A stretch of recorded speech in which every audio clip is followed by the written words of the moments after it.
Okay, my friends, another shocker du jour, no question about that. These stones here are from what they call the Great Wall of Texas, and it's a long expanse that they can't account for. Been a strange mystery, 150 years when they stumble across it, and nobody can come up with an explanation. So they just say, well, it's natural, or other people say, no, it has to be man-made. It's so perfectly organized and so forth. Now, I have one of these blocks here. It's not from that site. It's actually from a local area right here in my backyard. Now, this is nothing more than that, and I'm going to show you what it's made of. I got it in a microscope up here. Now, you see that? I'm going to show you what this is made out of. And you'd say, well, that looks like it's made out of some kind of a brick. It looks like a brick. And so do these. So, can we make any heads or tails of this? And yes, we can. And I'll show you exactly what it is. And when I'm done, there will be no question what this is and what that is from and what the Great Wall of Texas is. Let's examine. All right, so look at this now. That's red blood. This is some bloody area here. And he's got the same blocks that I do, and of course they have to be serviced by blood. Now, let's see, like they're already made into bricks for me. Now I'm thinking... See, they're all blocky. You know, that's not unnatural. That's normal. Now, I'm going to show you, he's got layer after layer down to the basement layer. I'll show it to you. About getting some concrete up here and putting these rocks together and seeing what I can build with that. But look at that. Now look at something else. All right, now I'm going to show you. He just went past something down here that's all caked, looking like it's like mud that caked up, but it's basically the underlayment of the skin. Look at that. Now look at something else. Yeah. Here's the... All right, you see this right here? That's the underlayment of this tissue layer. And the reason it's all broken up like this is this, I believe, was muscle. And these are the muscle fibers. And that's why they're red. And this is the layer of membrane in between the muscle fibers. Now, if you went down below this a couple, I would believe there's probably more layers of this and then layers of that. I would believe that. I think that's true. Road. Now you tell me somebody didn't carefully place those rocks there. And this is obviously done many, many, many years ago. Certainly not anybody who's been here in the last 100 years. Or it's some natural phenomenon. You see how each one of these rocks... See, at first I thought this had to have been man-made, but then I got to looking at all the other rocks that are laying around. They all seem to be like bricks. All right, you see the blood down here? Hold on. But then I got to looking at all the other rocks all right, now, that are laying around. This is running from... I believe those are membranes. They all seem to be like bricks. Maybe this is how they're formed. Now, did you see down below? That's pattern of colors. Let's see if we can find anything that gives us a depth.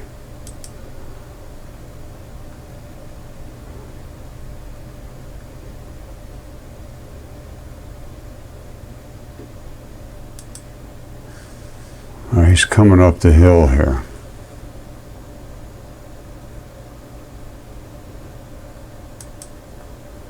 All right, he's coming up the hill. Let's look on the side of the hill here if we can see any depth to that. Now, let me come up a little closer with the picture. All right, so somebody, it looks like, has cut this for some reason to drive up here. I don't think that is natural. You know, however, down here is. And it's been running off. Let's keep an eye on it here. I want to show you guys. I think I started a little bit too early, but... You see how this is bloody underlayment of the outer skin, basically. I'm going to show you up here at the top of this hill. I'm going to try to find, see, to me this is quite obviously flesh.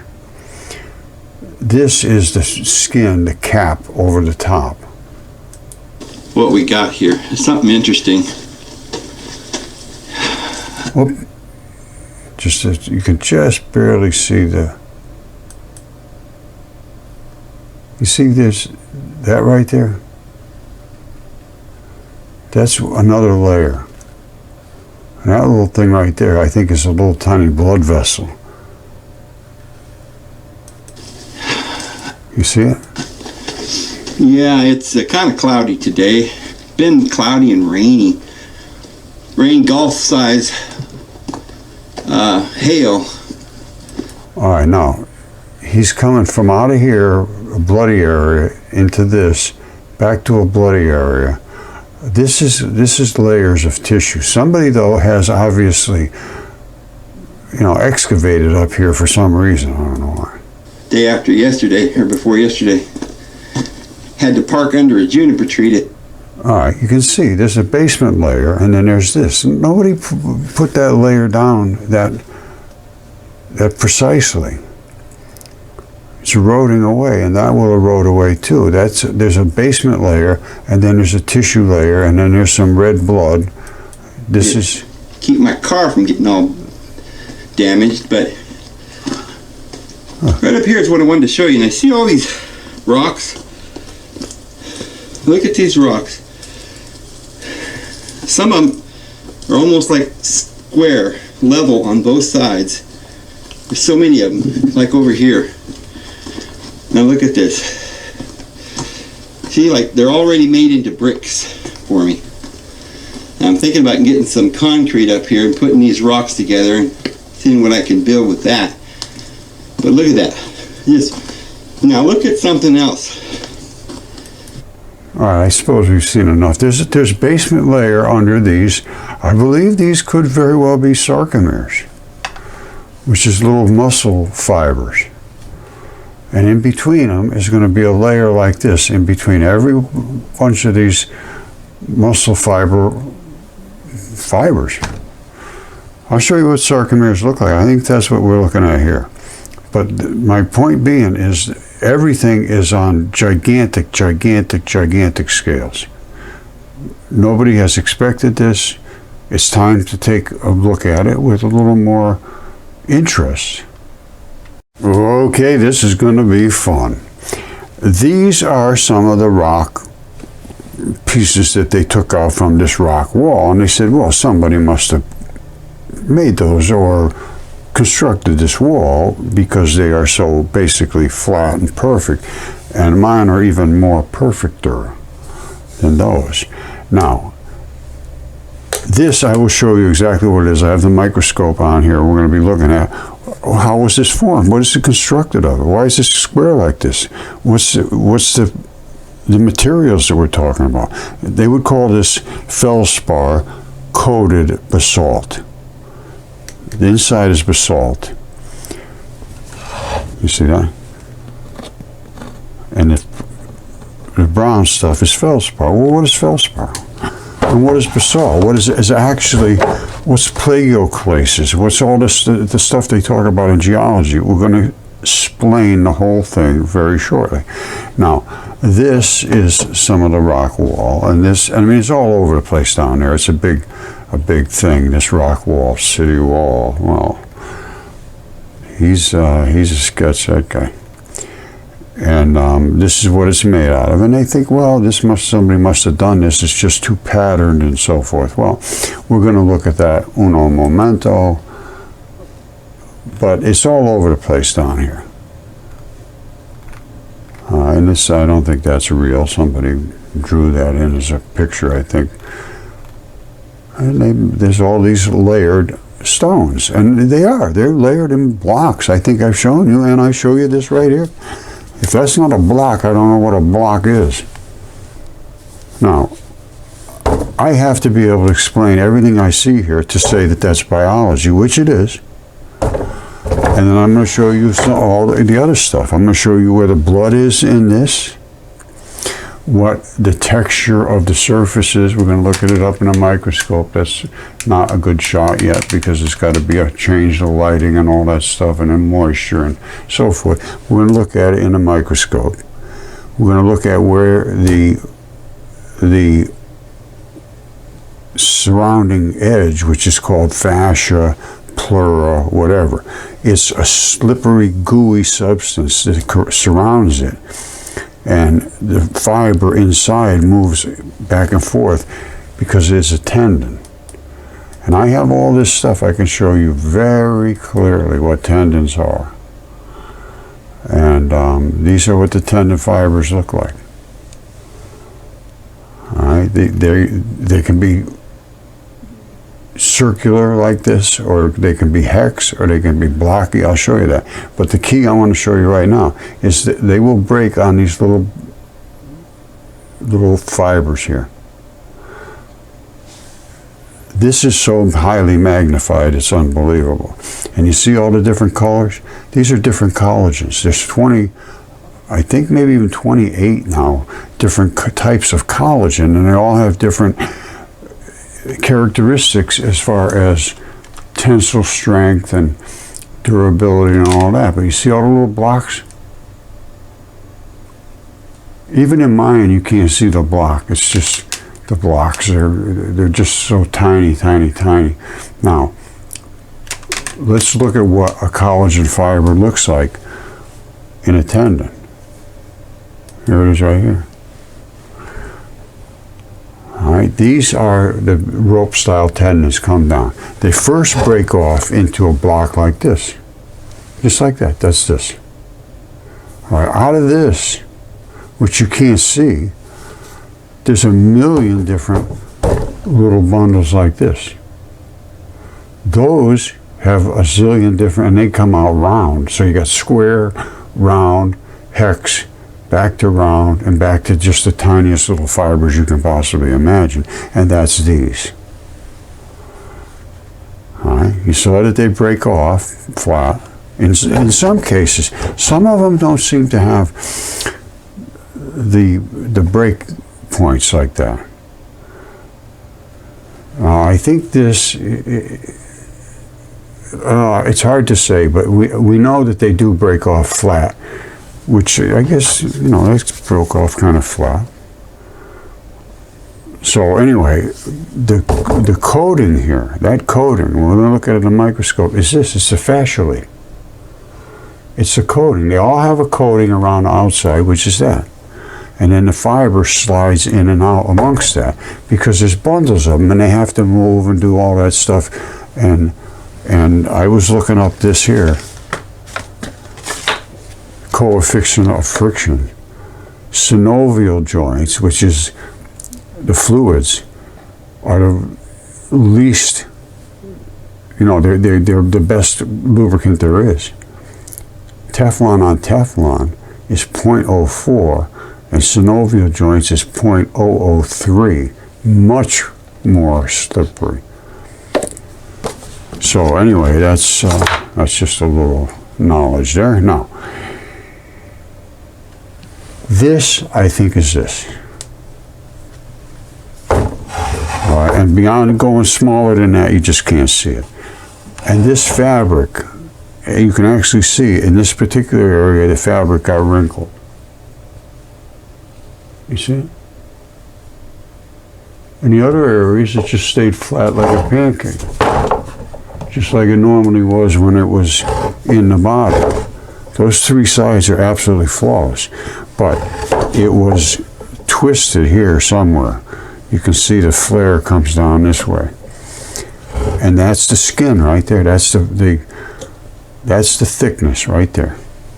And we're going to look at that in a microscope. That's the thickness of that scale, which is the synovial sheath, which surrounds this. And that right there is the central core, basically. Whoops, you can't see that, can you?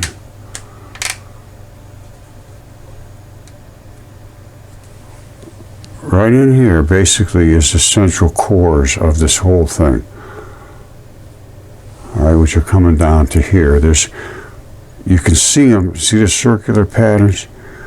And then from there, I think they go down and they break down into these, into that, and so forth. In the right light, you can see there's a whole ton of these little circles. See? Going in that direction.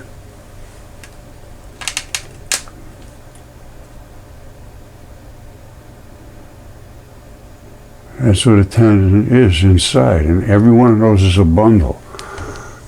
And eventually it comes down to, the anchor point at the bottom, which is probably in a bone in most cases. And in the bone, there's so many of those tiny little fibers, it's unbelievable. Truly unbelievable. Let me show you what it looks like.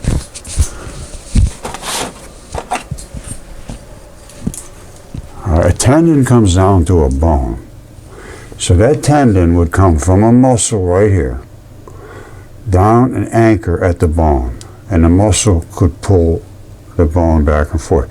Well, you get down to here, you see what those little tiny holes?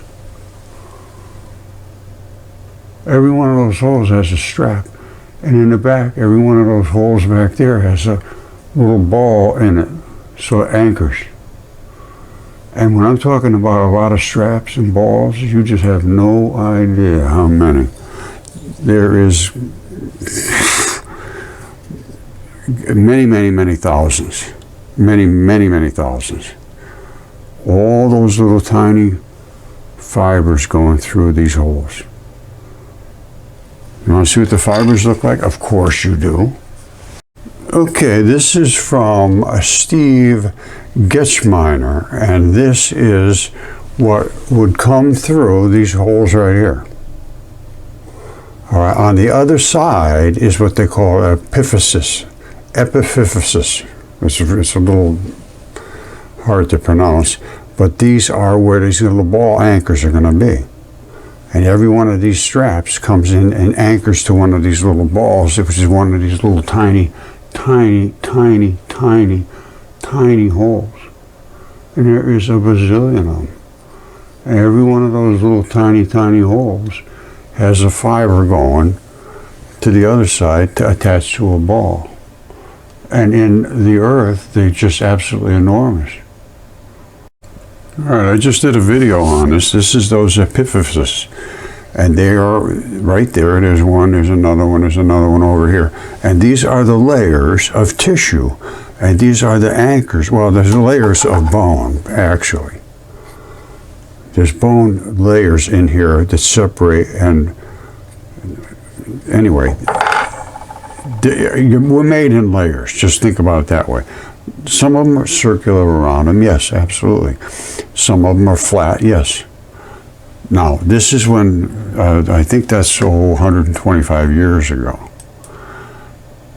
Now, this is what it looks like in that area now, a little better shot. Now, you see these flat balls?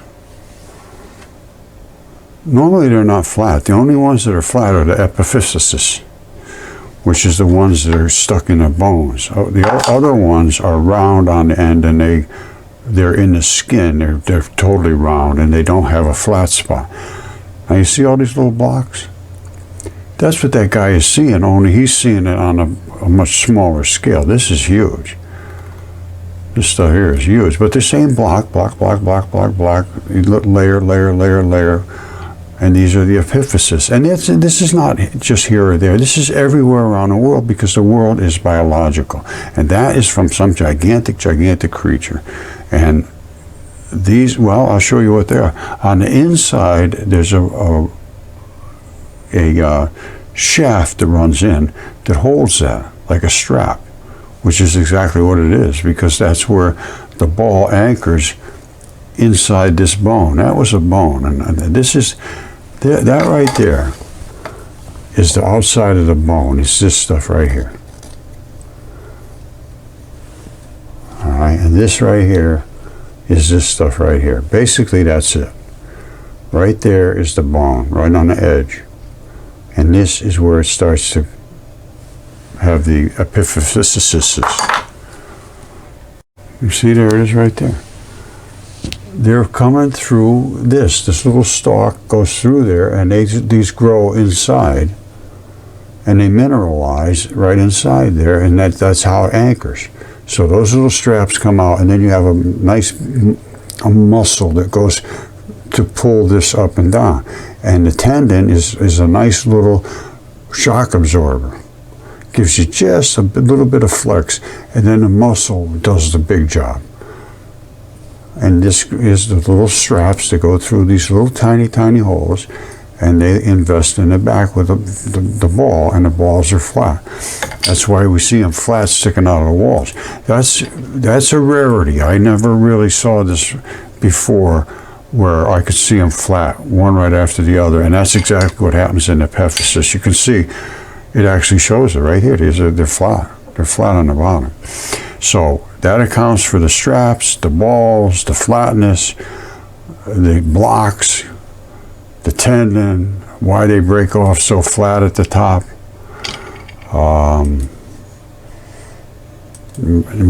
Gigantic muscle sarcomeres. These are muscle sarcomeres, microscopic, and these are what they look like. Well, they're everywhere. They're everywhere. Muscle sarcomeres. And this is basically a tendon in between what would have been muscle and bone. That's the anchor point of the tendon. And then they can move like this. These have to slide against each other. And that's where the synovial fluid comes in. Nice, soft, swooshy stuff. And of course we know about these, where these sort of breaks in the tendons. And that was at the hex stage. And don't forget, there's round, there's hex, there's so forth. So there's several different stages. I showed you the milky marbles, the basement layer. Underneath the milky marbles, the mud, which is the runoff of the flesh, the basement layer.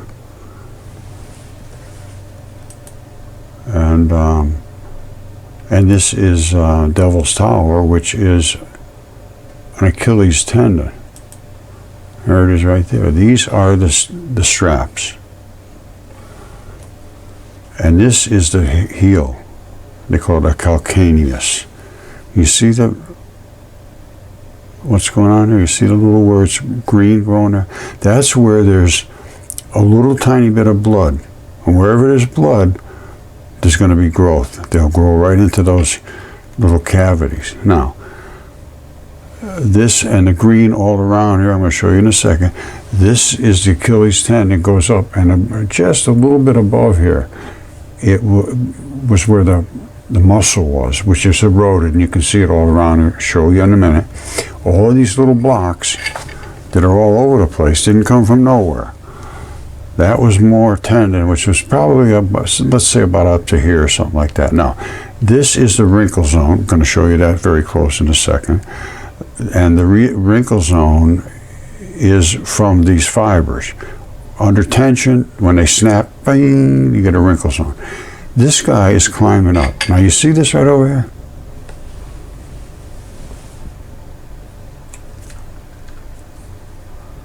All right, I hope you can see all that stuff. Let me make sure. I'm going to go over this one more time. This is the calcaneus, which is the heel bone. And it goes up to the tendon, which continues on up to about here, and then the muscle takes over. So there was more tendon up here where it broke off and fell down here. That's tendon, chunks, blocks. The green stuff is growing where there was a little bit of a blood supply, which would have fed the skin and so forth, which wraps around your ankle. This is just the Achilles tendon. This is not much of the foot at all. And it breaks, just like the rest of them, they break off flat as a pancake. These are the fibers. Just like this fiber right here. Exact same thing. And here's where it's wrinkled. You see, it'll wrinkle. This is wrinkled because when it died, all of that stuff sort of sagged down. Some of it's peeling off, just like this one is. You see? That wrinkled. The rest is just flat, as flat can be, which is its natural state. But see, it's sort of twisted sideways. And you're going to see right there, that's blood. When we see this in the microscope, you will see quite clearly what happened here. And that is blood. And that is what I call the Slurpee, small leucine-rich proteins, which is this, same stuff. It's peeling off of there, and I better be careful because that's just barely stuck on there. In some cases, I would think he could grab something and it could come off. I'd be a little bit careful, you know. Not a good place to fall down from. So that's Devil's Tower, and this is the wrinkle zone. You see up there? That's the wrinkle zone. And the reason that wrinkles is because it's under tension, and I mean, it snaps, boing, and then you get that wrinkle of the tendon. And there's a lot of them. You can see them all over the place. Waffle Rock, or whatever they call it, but all kinds of places show that same signature, the wrinkle zone. And here it is from another shot. There's the wrinkle zone. Now you see these things growing up there? They're growing where there was a little taste of blood. And you see down here, that green and red, there's a little, you know, artery, some kind of blood was running up here in that area. So this is not, it is what it is. And again, I would be careful as that guy. Now, this mossy looking stuff, certain colors of moss and lichen and so forth grow on different types of tissues, which is the chemistry of the tissue dictates what kind of moss or biology that grows there. And I mean on a wide scale. Some areas are just perfect for growing certain crops, and other areas are perfect for growing other crops. It's what's in the soil, and what's in the soil depends on what kind of a creature it was. Now, I told you that you could see the body of this guy laying around where he died. Now, the ancient texts say they died in a giant, great, hot, boiling flood, and this guy was standing up there apparently and died, and his body decomposed right around him. Now, it's hard to make out a second foot, but I think there is one there, but it would be deep in the mud and trying to push himself up, because this one here is right up at the surface, and I would have expected it to sink in quite deeply. So all I can assume is one was pushing down and one is pushing up, and this is the one that's up and the other one is down. And I'll show you where I think the other one was. See, this is the same thing. This is called Devil's Post Pile.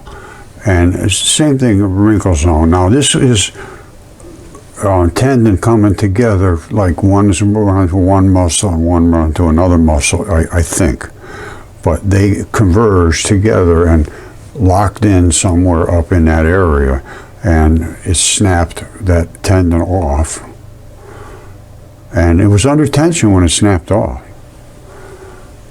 So it had to be sort of a traumatic event for it, you know. In other words, the creature died having his tendons snapped off as if they were dying. You know, it didn't die and solidify and then just crack up, because you wouldn't get this, it wouldn't be under tension anymore. You just get straight up and down, like it was never under tension. Like, in other words, this is now solid. It's broken. You don't see any wrinkles.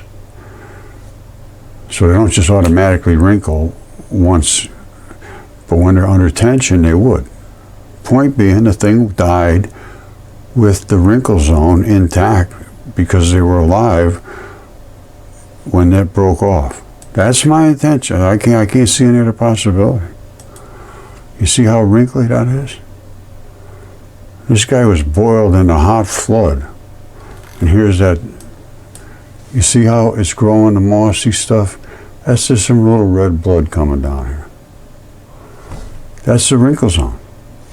The only possibility was alive and died in a great flood and snapped. And then all of the debris fell around the outside, and all the blood fell down here. This is all bloody, fleshy stuff, and it's kind of crazy. It's kind of crazy.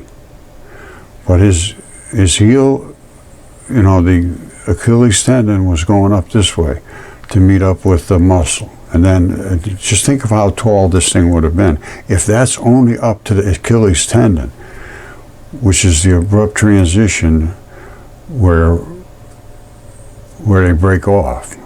Let me show you.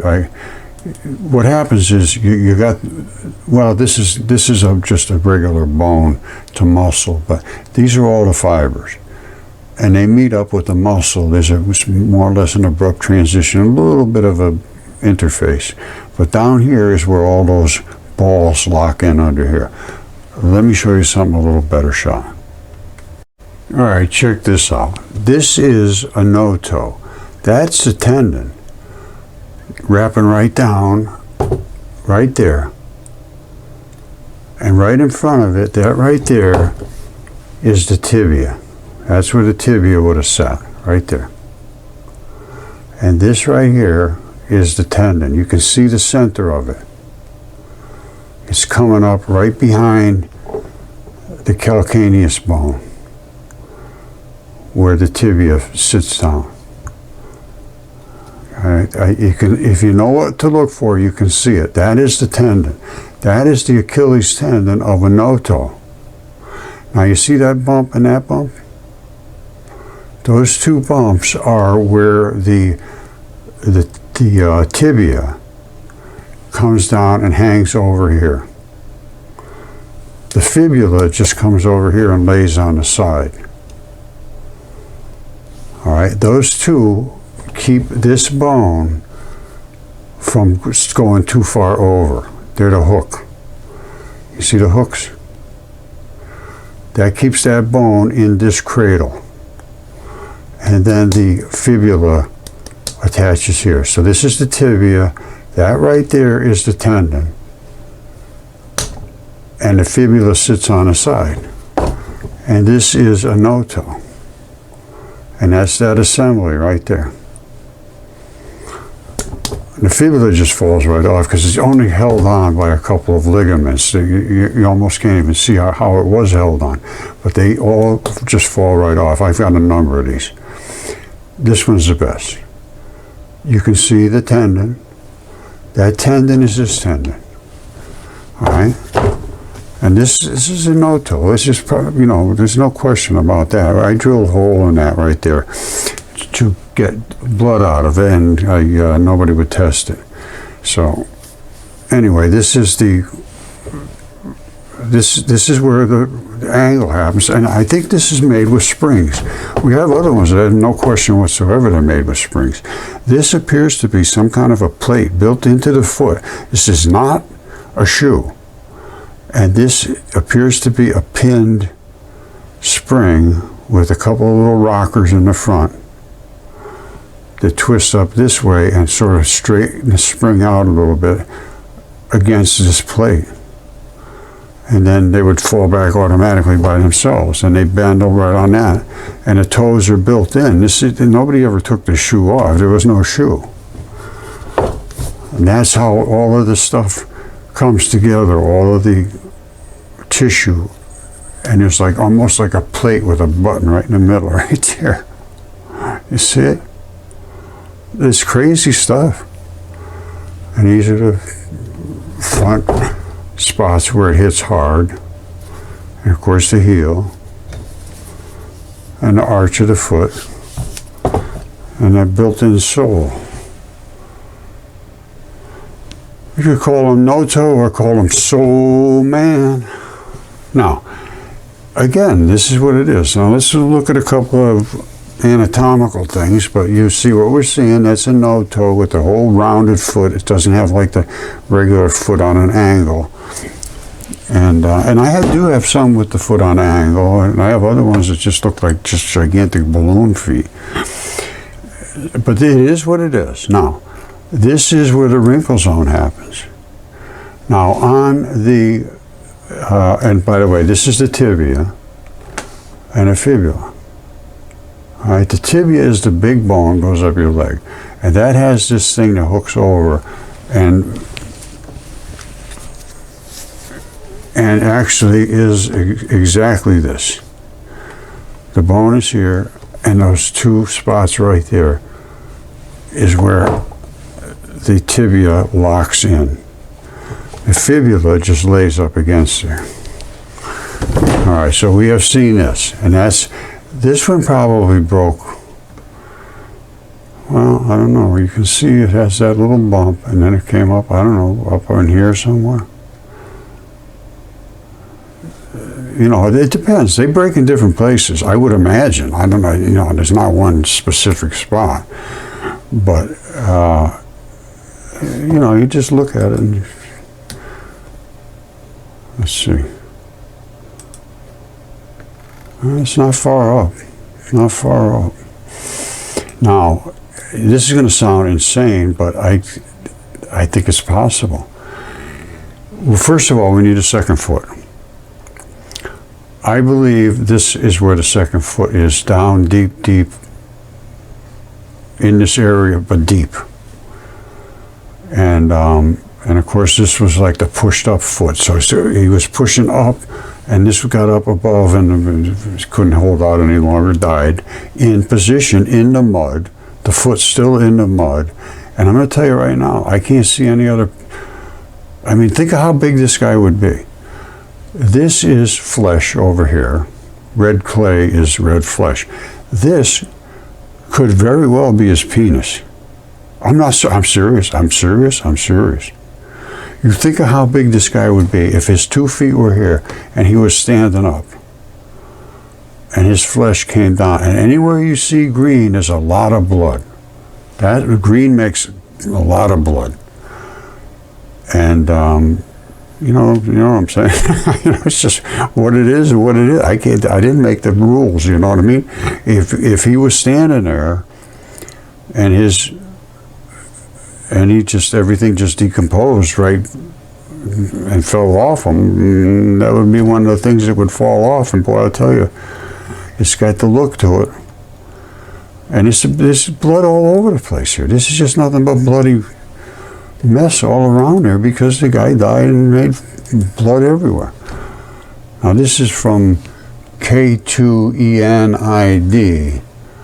and Alame, and you know, you can see this quite obviously some biological signature here. That is not layering from runoff and erosion and so forth. That is decomposition and layers of tissue. Simple as that. This is from some kind of biology, whatever body part. I'm not gonna, I don't know. Well, you know, somebody could check it out. So anyway, we've pretty much gone over all of that stuff.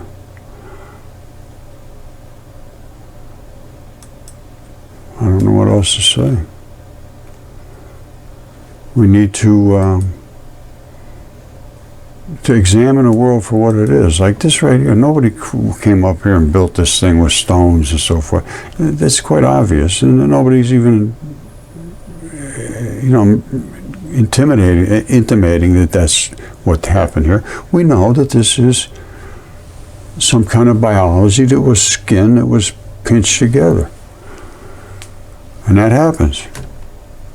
Okay, we're going to get into the microscope in a minute and looking at some of these things that I'm claiming this or that about, and see if we can prove one way or the other if I'm right.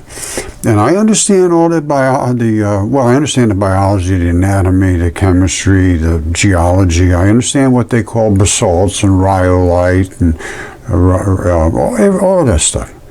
It's because I understand the chemistry and the anatomy of body parts.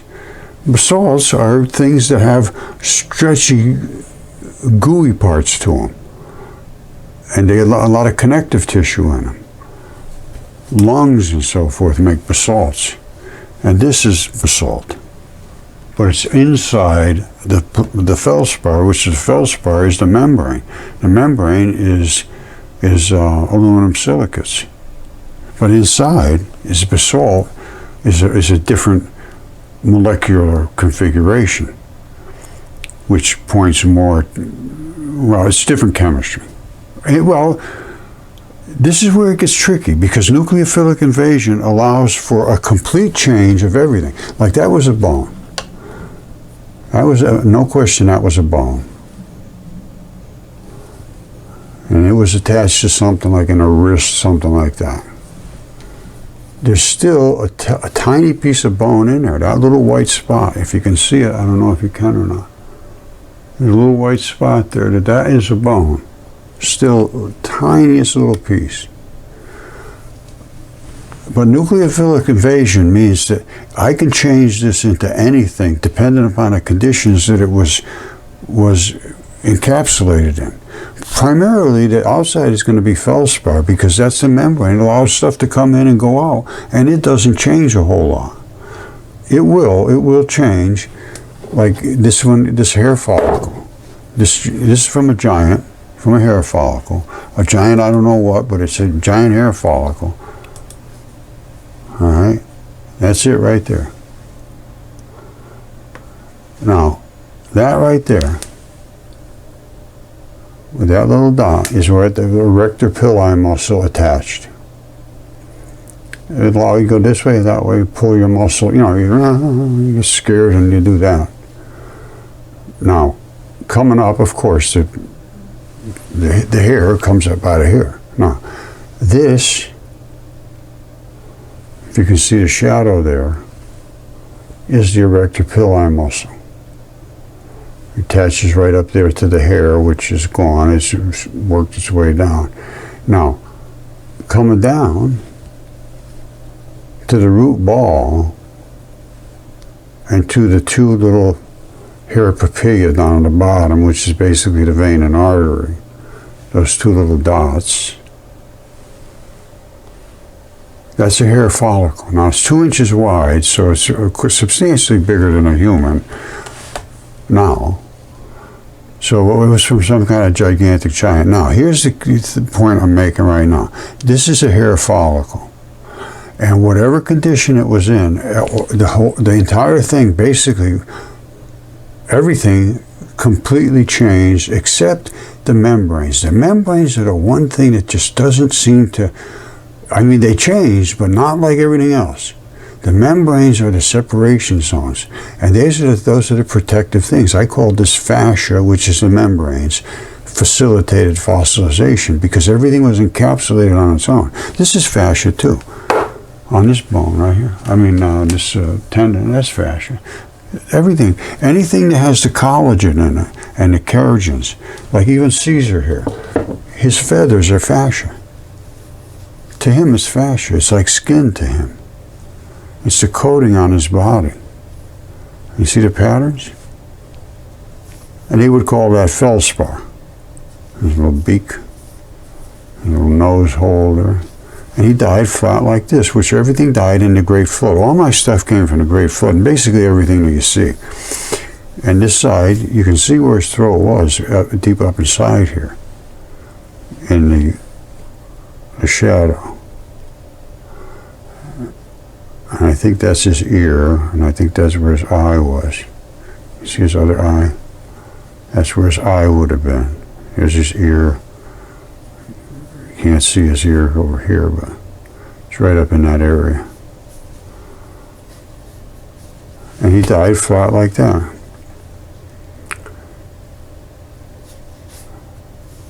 Here's his artery. Here's the vein. And that's his throat.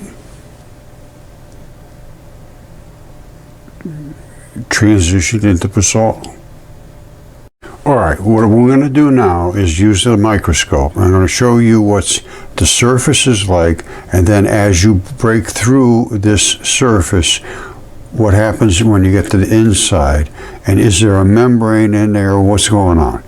What is it? What's it composed of? What's the particles, and how are they fused together? They're up here in the microscope. I have to turn the lights out, and then we will look at it in a second.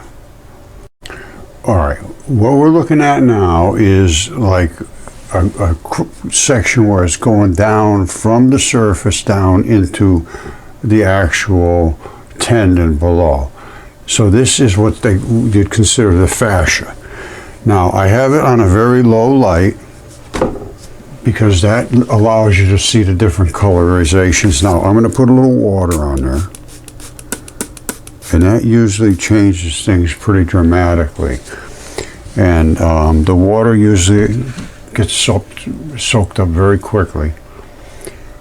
Now I am going to start to turn the lights up so that we can see what's going on there.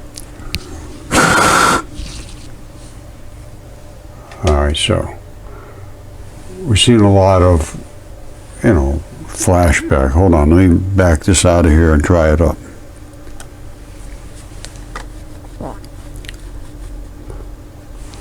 All right, now it's dried up. You see what we're looking at now? It's basically a bloody mess. All right, these are all the little black balls that are in that section that they're broken off, and we'll see this in a minute. Now, so you can see, it looks like somebody ground everything up. That is the actual surface, and these are like the little tendon balls, and this is fractured down to where it's going to meet the tendon inside. This is the surrounding stuff, and I'll show you where we're looking at right now. All right, here's what we're looking at. Right there. That is the break and coming down into the tendon, and that is the tendon. So what we were looking at is this on a fracture plane, right there. Now let's look at the surface of this, and we'll look at what's on the inside of it. All right, and it's just like this. All right, there's one real good spot. Here it is right here. That one right there is a great spot to put in the microscope. You can clearly see, and you will when we put it in the microscope, that is a coating, which is that synovial sheath. All right, so I'm going to come down. You have to have the lights down low and all that. Let me set it all up. All right, this is the block, same kind of blocks they got at rock wall, and that is the slip that's on the tendon itself. And we're going to come over here, right about there, and we're going to be looking at this, then drop down to the tendon and see the difference. And I'm going to put a little moisture on it, dry it up. I'm going to play a couple little games with the microscope. So we're going to be starting right about there. All right, so here we go up into the microscope. All right, you see down below? There's like a layer of membrane in between that sheathing and below. It's quite obvious. This is like pleura, fascia. It's a rubbery, gooey substance. Down below is a different story. Now, let's see if we can focus down in there. Well, I gotta readjust it.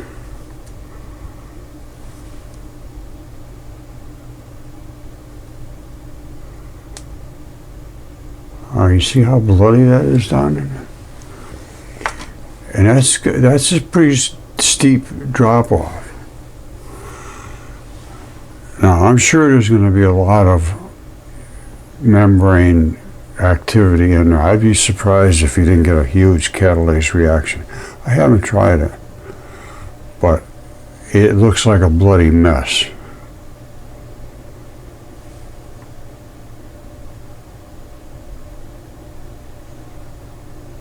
You see?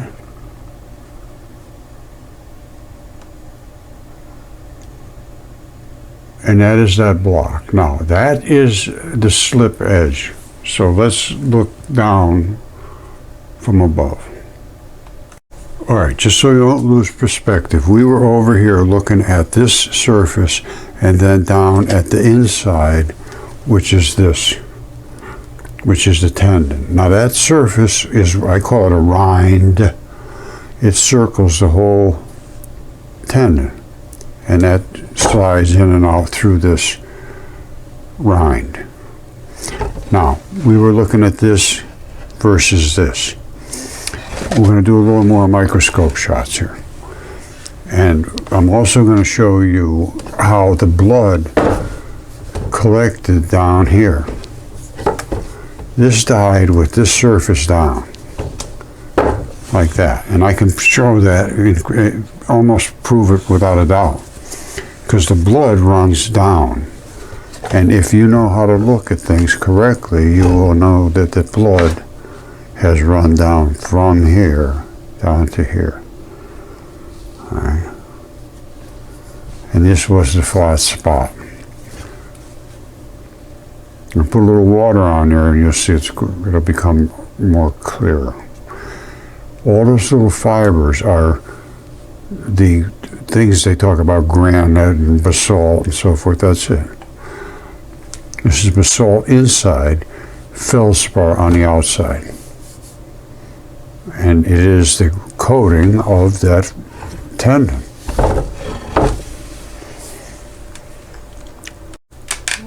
All right, I just put some water on there. Give it a second. Now, I say it was sitting here, and this is literally like heavy in blood compared to up here.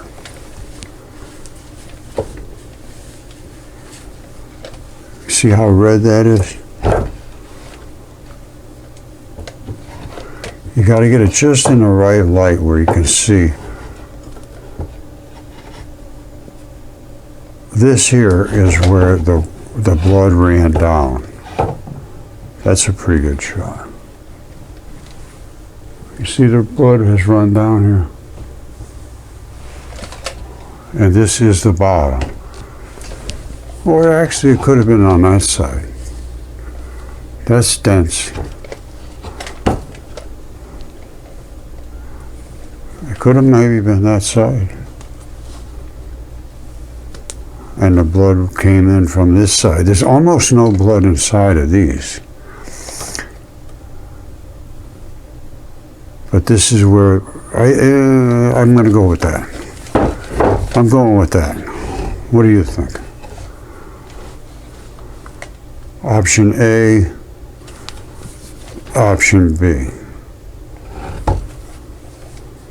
I'm going with option A. All right, so let's take a couple shots in the microscope, and I guess we'll do whatever we would do after that. All right, that is in a smashed off, fractured spot, just broken off. And this is what it looks like inside when it fractures apart. You got all this little grainy stuff in there, and that makes it tough. Now, I'm just going to drag you through the soup with me.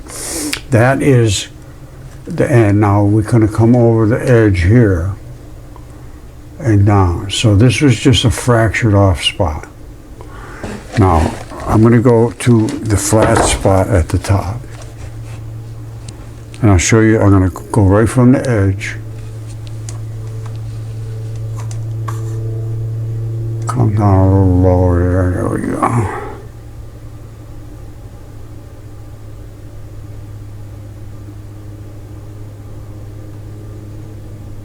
All right, we're up at the top. This is basically like skin. You could think of it that way. That's the membrane. And if you look at the lung that I have, well, I show it to you right now. It's identical. This is that slippery, gooey stuff they call pleura on a lung. No difference whatsoever. It's 100% identical. Let me show you the lung. All right, look at this. That is identical. When I say identical, I mean identical to what is on a lung. All right, so don't forget. And what we're looking at is right there on this block. This is like, exactly like pleura, which is on that lung right there. This one right here. And that was DNA tested. And excellent quality DNA taken out of the end, drilled a hole into there. And it was excellent quality, dense. And that is the same pleura, which has to do this and do that and do this and do that and do this for your whole life. So that is the same as your tendons. They have to do the same thing, stretching and give a stretch. It's the gooey stuff, all right, that coats the tendon. It's a different thing. It's a rubbery substance. Let's just go with that. And there it is right there. Now this other one turned mostly into silica, and little bits of blood came out of those holes there, which are being pushed away by the black. You see the black up here? It's they push each other away, and that excuse me. Those are little alveoli, just like you see in the back here. All right, this is not made up stuff, and that's DNA tested.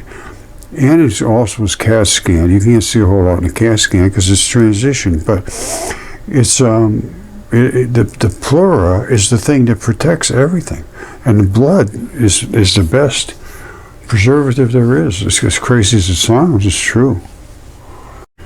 All right, so we're seeing these blocks, and they're like blocks that would be in these kind of things. It's just biology. It's just body tissue. This is a central strap, which is a pin. There would have been a bone here and muscle going this way. They are the cheap stuff. They go away. The tendon stays up. I have the same thing in my shop here, but I still have the bone and I still have the muscle. And it's identical, that structure, with the same pin, same strap. Now, and they all make these fabulous little blocks. Now, what we're going to do is look at this compared to that. So I'm going to try to straddle that. And then you can see this is nothing but feldspar, and I'll look at that too. And before we were looking at this broken spot here, which is fractured, and you can see inside how dark and black it is. And the fibers run up this way primarily. You don't see a whole lot of fibers running that way. The fibers in these things come this way. Now you can see the blood, maybe. You see how a little darker there? That blood ran down this direction here. That's my take. Or, again, it could have been this one. You know, the more I look at it. But I can tell you, it's all down. This is not, this was up. Let's go with that. That was up. Now, what was down exactly? Was it flat down on this side? I think it was. Now I'm thinking about it. That would account for it. That would be just perfect. I'm going with down. I think that was option A. All right, so let's look at what this fabric is made of. All right, you can see the Slurpee coming all around. That's that small leucine rich protein coating. And then the inside. Now, I'm going to show you how tough that is. Now we're going to be looking at right there to this edge right here up in the microscope. I'm holding my fingers right where we're going to be looking. I'm going to point up to the microscope right now. Then I have to turn the lights off. Alright, so there's where my two fingers are. That's the spot we're going to be looking at. And then we're going to go back this way a little bit. Alright, and we'll go back that direction on that. And I'll put a little water in here, and you'll see the contrast between this and this. Totally different substances, as you shall see. Alright, here we go. I'm going to put a little water on there, and we're going to go right up to the microscope. And don't forget, right there is where my fingers are. That's the spot we're going to be looking at right there. Alright, let me get it set up. You can already see how all those are little fibers, and they are tough. Those are the things that run down the tendon. That's the slurpy on the outside. Now let me put a little water on there, and you'll see. A lot of times they just snap right back. It's amazing how quickly they rehydrate. It just depends. Now you can see how red it's getting already. Hold on.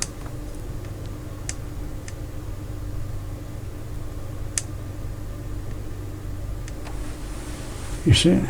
In there, totally different story. And that's because that in there is as tough as it gets. Because it's a tendon. You see it? It's a little flashy right at the minute. Let me turn the lights down.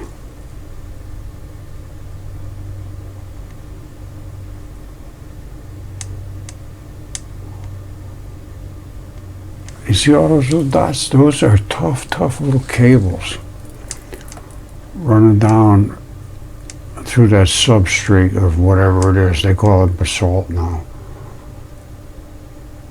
Some call it granite. It depends. A lot of it is just whoever's making the assessment. Now, don't forget, I showed you that spot right back here.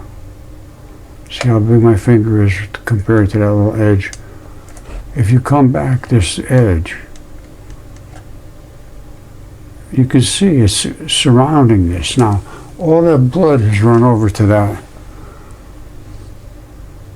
has congealed down in this area down here. So, a lot of it has anyway. There's other areas, there's just none.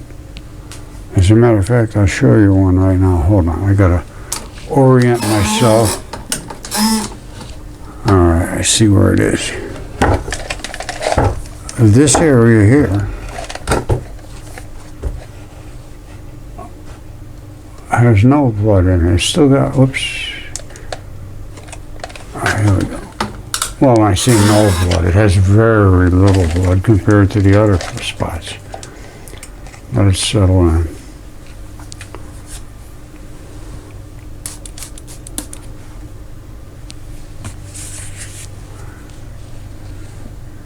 It's still, there's bloody spots. There's blood and everything, but there it is right there. There's no blood in that area right there. Well, look at how gnarly that is. This thing is all wobbly. Hold on.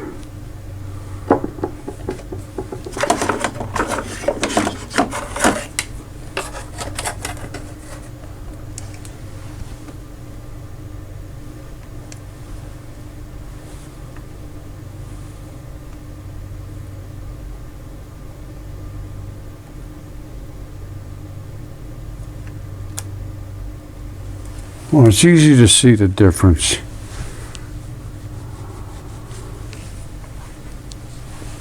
There's this, and then you get into that.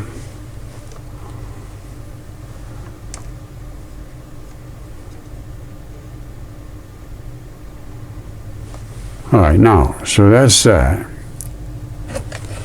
Now, the wrinkle zone area here.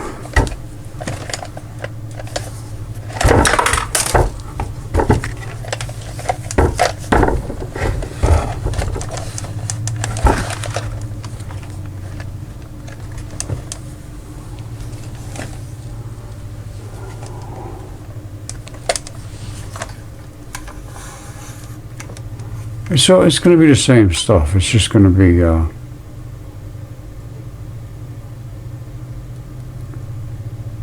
it's exactly the same as the lung. That's just what this stuff is made of. So you have to go with pleura.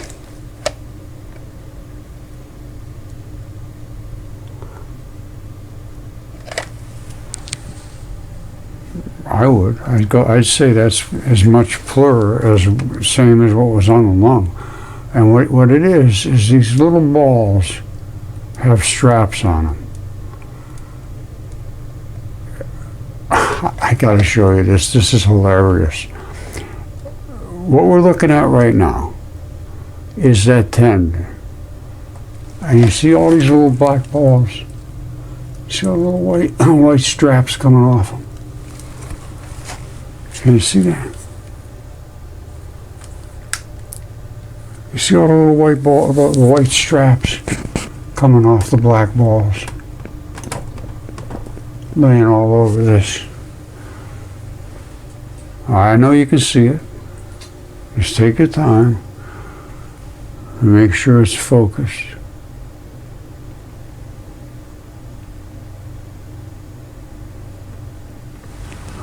You see it? It's not just there, it's all over this whole surface. Alright. So what are those black balls and what are those white straps? Can I show you something that proves my point that says those are tendon, little skin entices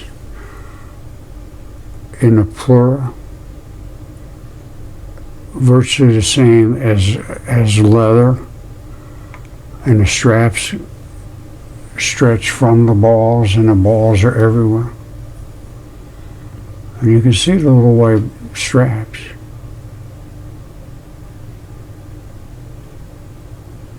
And you see the black balls are virtually everywhere. They're just everywhere. And so are the white straps.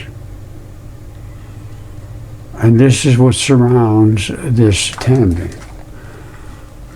And it is exactly what is in my belt.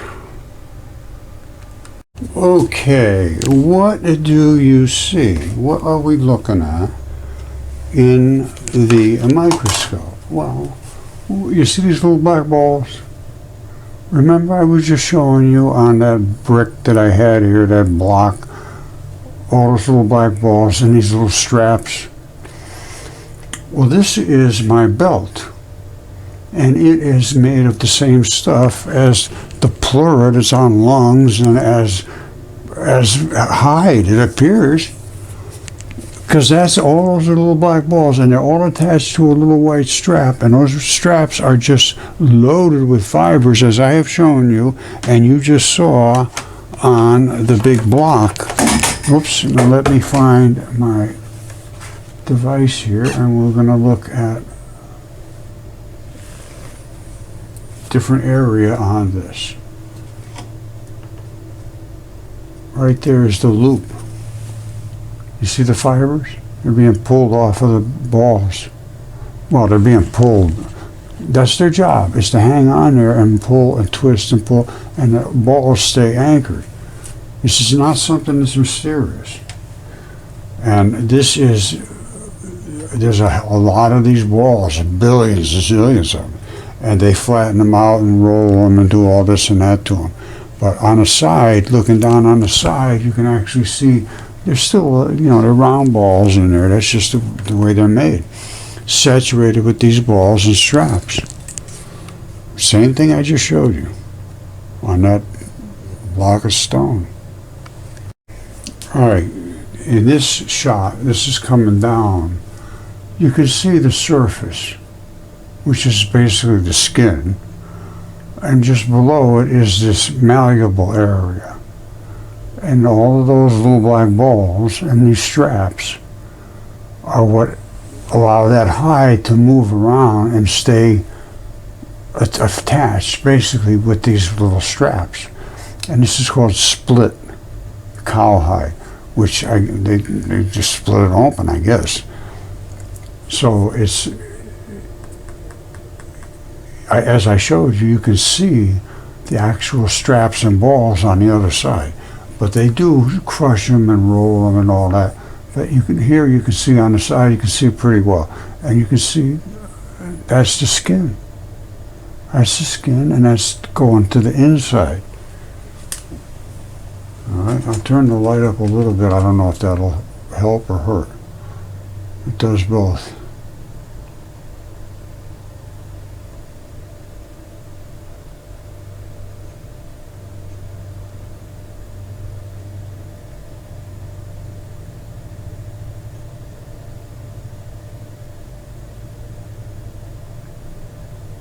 Well, you can see the black balls are pretty good with that.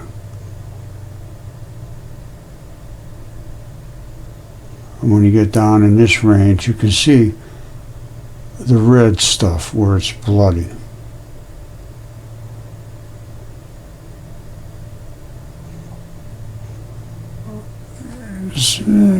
I like it both ways. And now it's going to go right into darkness.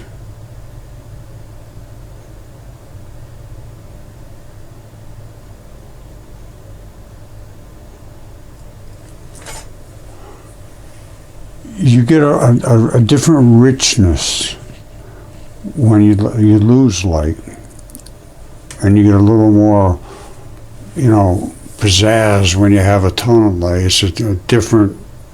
Well, as you can see, you can make things out a little bit differently under different lighting conditions. It's just the way it reflects off of things. This is it. This is it. I am freaking out. I can't believe this. I was going back through looking at these videos that I'm getting ready to post, and I see this, which I had missed. And that is in this fracture zone right here. All right, that is tendon. Those are the tendon fibers.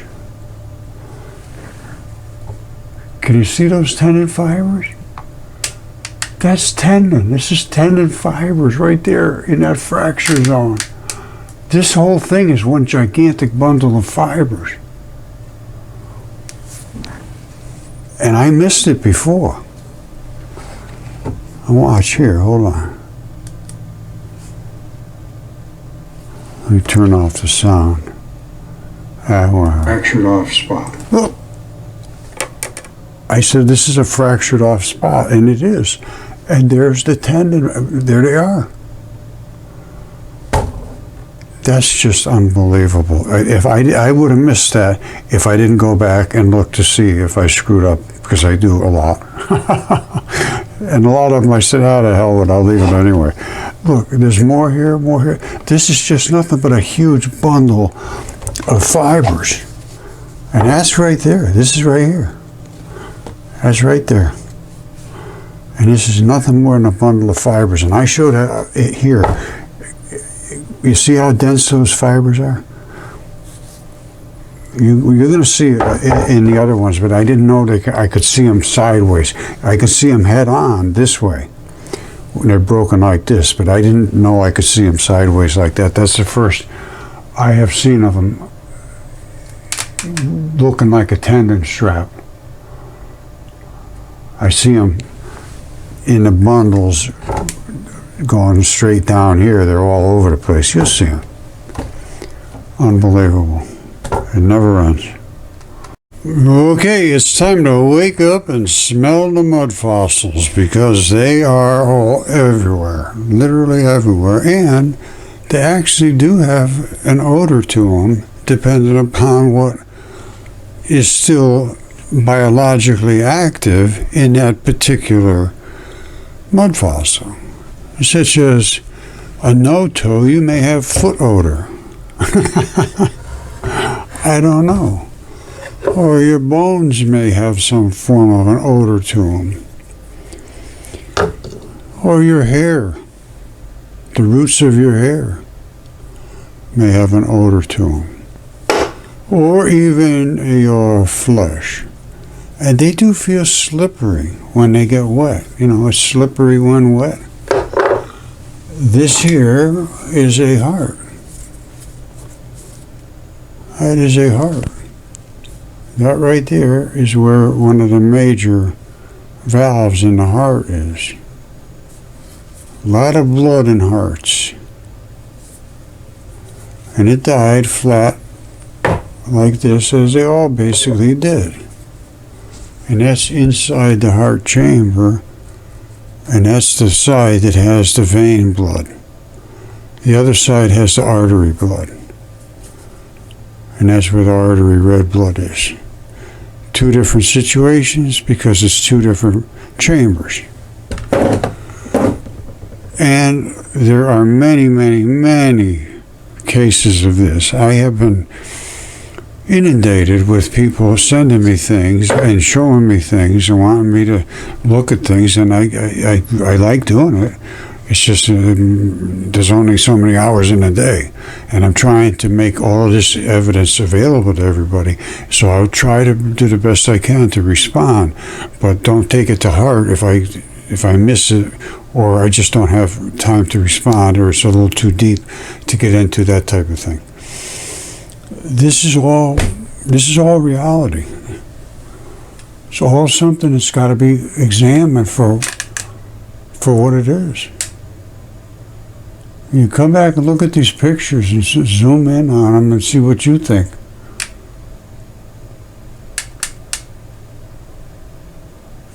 I mean, I've done a lot of research on this. I feel pretty confident in the things that I'm reporting on here are true and accurate. And our ancient past is the mythological past, actually. How it affects the religious situation of people, I have a belief that, which I never had before. I have to be perfectly honest with you. My belief now is that Jesus Christ is the only one that came back, could do all these things that a deity could do, and still be a human being at the same time, and suffer from the learning of being punished for being a human being, wanting to bring peace. They'd never survive it. Nobody ever survives being a peacemaker, it seems like. And anyway, that's a whole nother issue. That's up to you to take, but as far as I'm concerned, Jesus Christ is as advertised, and he said, do these things, do the right things, and you're going to be okay. If not, you're in trouble. And this is your last warning. If you hear it, from now on, you better do it. And if you don't, well, then it's up to you. You're in trouble. That's the way I'm taking it. And that's the only way you can have peace, is to have compassion and all that stuff. I'm not going to go deep into that stuff, but I have come to a new awareness of, everybody else's plight is just as important as mine. Even animals and so forth, I still don't follow that as I should. I don't know. Things are complicated. Things are very, very complicated in life. So, anyway, that's the end of today's saga. I love you all. Bye. This is crazy. This just pops up. Sir Pockmark Field. All of these pockmarks, they have no idea what they are. And these are biology. There's no question it's biology. I'll show you the size of the biology we're talking about. And those, I imagine, are interstitium balls, and I'll show you in a second. But they robots figured out 280,000 years seafloor mystery beneath Big Ben. These are interstitium balls. I'll show you what they are in living creatures. This is really funny. Robots solve this big problem they've been trying to figure out what's hidden beneath Big Sur. Well, let's look what it shows. These are all these little pock markers. Well, here they are right here. You see this? They run right up through here, all the way up off the coast of California. These are little balls. Well, let me show you something. These are little balls too. And they're the same thing, only this is on the land. Now, those balls that are in the ocean are not this small. Maybe they're huge, I don't know. And they probably sunk into the mud, forming these depressions. Here on Earth, the mud runs off them, and you end up with milky marbles. Same balls, but there you have an ocean floor that's flat and muddy, and the balls are heavier, and they sink down and make these little pock marks. Now, if they were to dig them out, I'm sure they're probably going to find a ball in each one of those little pocks. Here, the flesh runs off. And you say, flesh? Well, what flesh? I say, well, there was skin, and then these are in the flesh, and then underneath is the basement layer. And let's see if I can show you that in somewhat more detail. Whoa, here it is. That is the basement layer of flesh and skin. Well, flesh. And this is connective tissue. Where the white is connective tissue. And you have to have connective tissue all through your body for everything to work together. And the balls are over the top of this, which lets your flesh float in this muddy substance. And this is what it looks like in living tissue, right here. The balls are very strong and hard, and they form a solid, they call them concretions, but they're formed inside the body of creatures. You can call them anything you want. And these are the balls. Now, there's straps attached to them. You see how many balls there is here? Remember I showed you that offshore picture? They were just everywhere. And they're everywhere here, too. And they're everywhere here. This is in the United Kingdom. He said, and some of them are just absolutely enormous, and some of them are small. It depends on the size of the creature and where it was in the creature's body. And that's skin, that's flesh. The balls are in the flesh. The balls are in the eroded flesh, which is now red clay mud. Mud is eroded flesh. There is nothing but biology. There's never been anything but biology. There's nothing. We live on corpses, basically.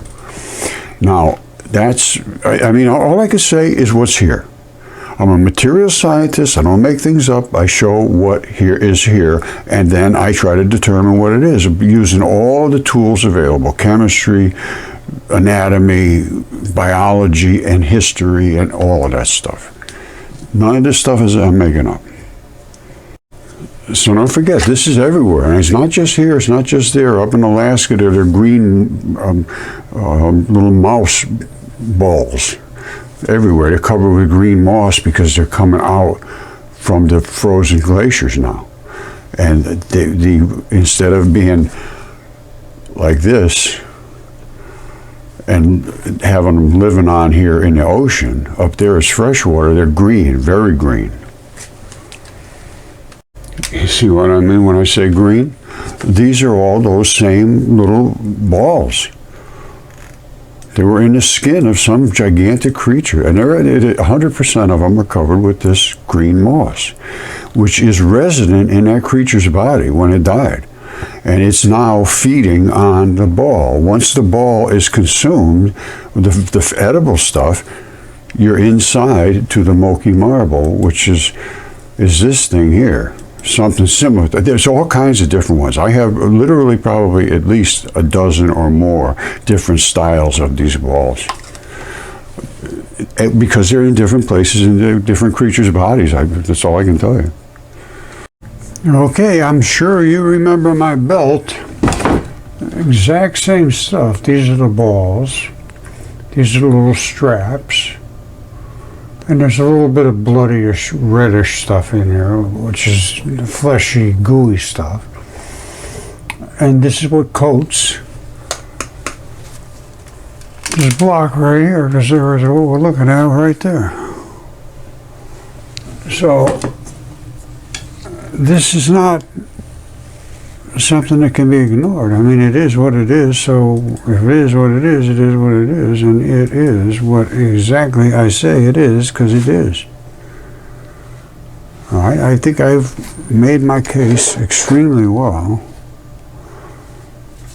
And again, everything has to be taken in a new consideration. You have to see the size of things and just say, whoa, let me think about this.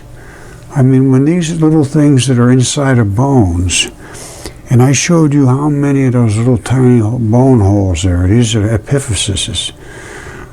And these are this size of huge balls.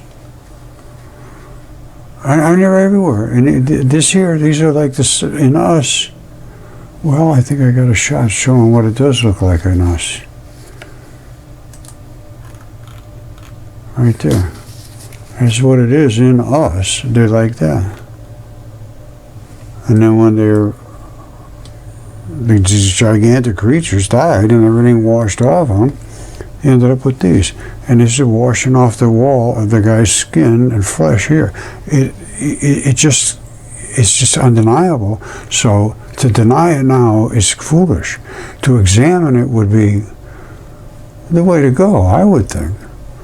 I'm showing stuff that is factual. I mean, my stuff is DNA tested. I have 3 of them DNA tested. 2 of them are giants. I have all kinds of things from giants. The giant hair follicle, I showed you this. I know I showed it to you. The rectus pili muscle, sebaceous gland. The hair, which is flat-sided one side, they say that's curly-haired. I don't know. Vein and artery at the bottom, 2 inches wide. I have all kinds of stuff to prove the things that I'm saying, or at least substantiate them. Now, are they provable or not? These kind of things, you can't look at these kind of things and say, oh, that's just somebody did that, or who cares about that. No, you got to explain it. You can't explain them. You can't explain these things.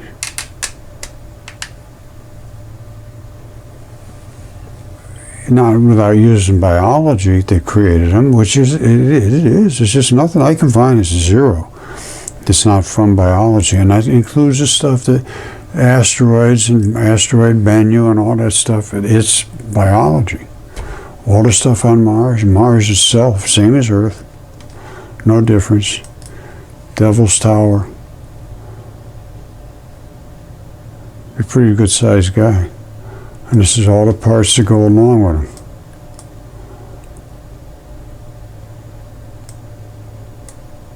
Tendon, all that stuff.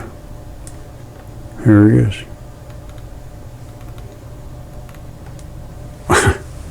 It'd be pretty hard to live with somebody like that walking around. But what are you going to say? I can't. And it does say in these ancient texts, they ate everything that man had, and then they ate the man, and then they ate each other. And then he got wiped off the face of the planet from the Great Flood. And that's just what it says, and it appears to be the case. I don't care what anybody says. At this point, that appears to be the case. A boiling hot flood issued by the feared god Jupiter and almost hit us and boiled our atmosphere, stopped the Earth from rotating, all recorded in recent history. And Velikovsky had in the most detailed details of every culture on Earth. Same story. So don't laugh and say, oh, the guy's really crazy. No, I'm not. You're crazy for not even thinking about it. So let's not call each other crazy. I'm presenting evidence to support what is said in the ancient text, and it's here today on the face of this planet, which cannot be denied. It can only be dismissed. It can't be denied. It can only be dismissed. And my stuff, again, DNA tested, CAT scan, the whole 9 yards.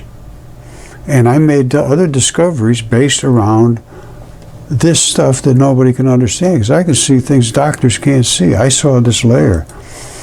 In 2015, my paper was written, said fascia-facilitated fossilization, and it was because of this fluid-filled network, which I detailed in great detail, and it was the reason the mud fossils preserve so well. And then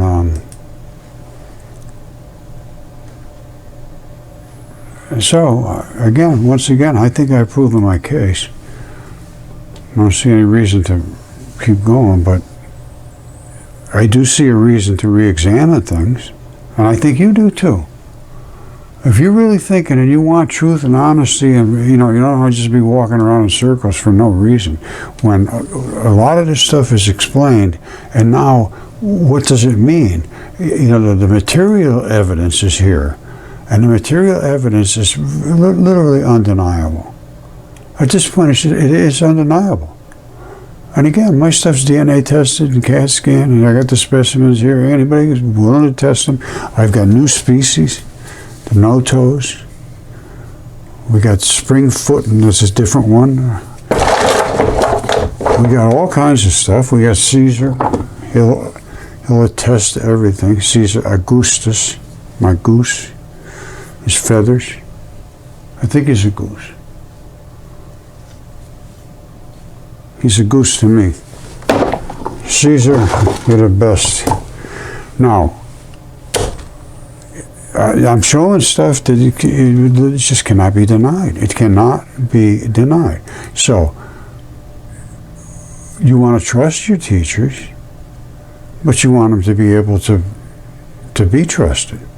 That's all I'm asking for. Let's have an open dialogue about this. It's been much too long. Much too long. All right? We're just going to keep on moving forward. One bone at a time. They don't stay white when you do mud fossils. And all of this is product of the Great Flood. That's why almost everything is flat on one side. All right, we shall continue this at a later date. Thank you. Love you all. Bye.